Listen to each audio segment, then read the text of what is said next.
Assalamualaikum warahmatullahi wabarakatuh. Perkenalkan, nama saya Muhammad Aditya Darmawan, kelas 10K.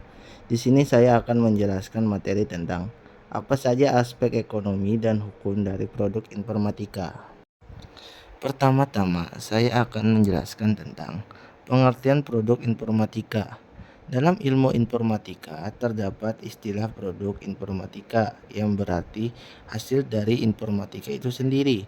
Produk tersebut ternyata diciptakan dengan meliputi dua aspek, yakni aspek ekonomi dan aspek hukum. Sebagai suatu produk terdapat nilai atau aspek ekonomi yang terkandung di dalamnya.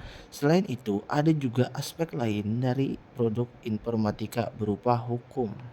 Lalu apa saja aspek ekonomi dan hukum produk informatika? Di sini saya akan menjelaskan aspek ekonomi produk informatika. Dalam aspek ekonomi, produk informatika mengalami perkembangan yang signifikan.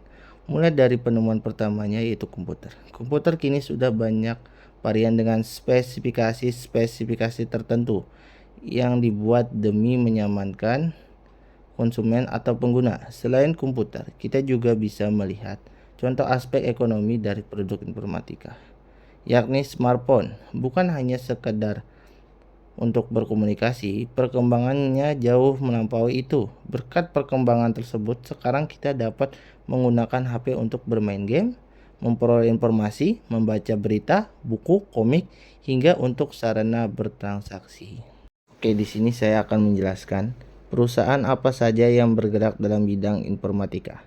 Ada 5 perusahaan bergerak dalam bidang informatika, yakni Apple, Alphabet, Microsoft, Amazon, dan Tencent.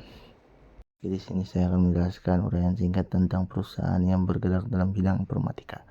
Yang pertama, Microsoft Corporation adalah perusahaan multinasional di Amerika Serikat yang berpusat di Redmond, Washington, Amerika Serikat, yang mengembangkan, membuat, memberikan lisensi, dan mendukung berbagai produk dan jasa terkait dengan komputer.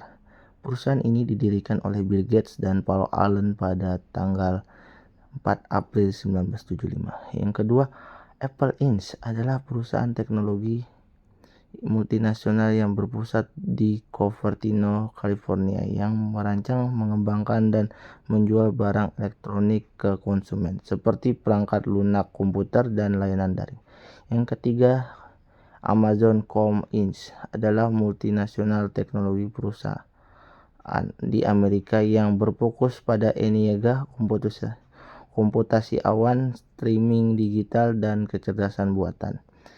Perusahaan ini adalah salah satu dari 5 besar perusahaan di industri teknologi informasi Amerika Serikat, bersama dengan Google, Apple, Meta, dan Microsoft.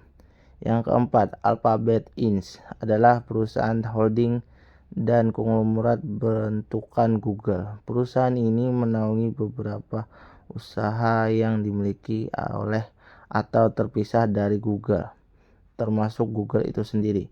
Yang kelima, Tencent Holding Ltd. juga dikenal sebagai Tencent, adalah perusahaan induk konglomerat teknologi multinasional di Cina. Didirikan pada tahun 1998, anak perusahaannya secara global memasarkan berbagai layanan dan produk yang berhubungan dengan internet, termasuk dalam hiburan, kecerdasan buatan, dan teknologi lainnya.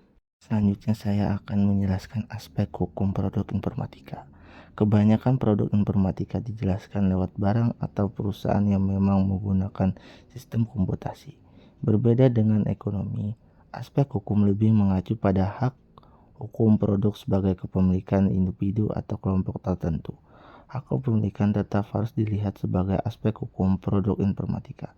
Peraturan ini memberitahukan perihal izin, hak, serta pembatasan atas suatu software. Kepemilikan suatu produk ini diistilahkan sebagai lisensi.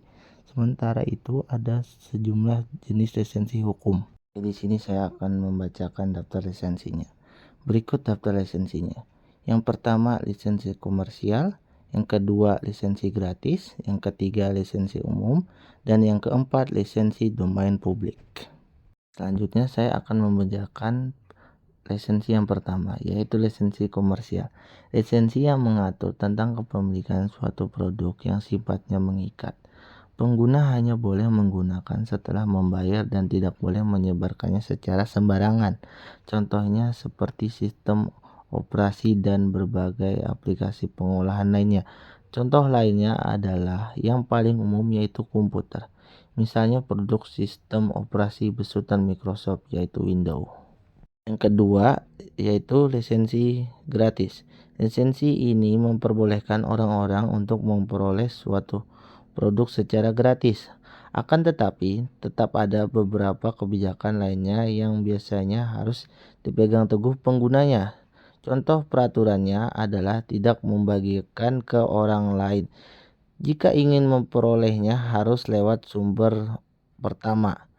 Contohnya adalah Google Chrome. 3. Lisensi umum. Berbeda dari dua lisensi sebelumnya, lisensi ini lebih bersifat terbuka, lantaran siapapun boleh mengakses, mengedit, mengubah, dan menyebarkannya ke orang lain. Lisensi ini untuk dapat melakukan suatu perbuatan hukum tertentu atas hak tertentu seperti terhadap merek, hasil karya cipta, dan hasil desain industri. Lisensi keempat atau yang terakhir yaitu lisensi domain publik. Pada lisensi ini, pembuat produk memang sengaja memberikan produknya kepada orang-orang. Hampir sama dengan lisensi umum, orang bebas menyebarkan dan menggunakan produk tersebut. Contohnya adalah interpretasi ulang karya domain publik dari Charles Perrault dan Grimm bersaudara. Sekian dari penjelasan saya. Mohon maaf jika ada salah kata. Saya Muhammad Adit Darmawan mengundurkan diri dan sekian, terima kasih.